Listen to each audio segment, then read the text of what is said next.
আসসালামু আলাইকুম, কেমন আছেন সবাই? আশা করি সবাই ভালো আছেন।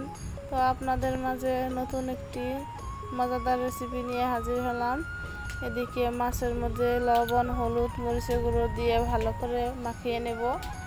তারপর এদিকে তাওয়ার মধ্যে তেল দিয়ে একটা একটা করে মাছগুলো ভেজে নেব।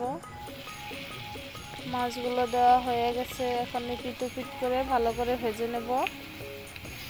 ভেজে নেওয়া হয়ে গেলে এদিকে আমি কাঁঠালের বিচি, পেঁপে আগে থেকে কুটে রেখেছিলাম, তাতে লবণ, হলুদ, মরিচের গুঁড়ো দিয়ে দিছি।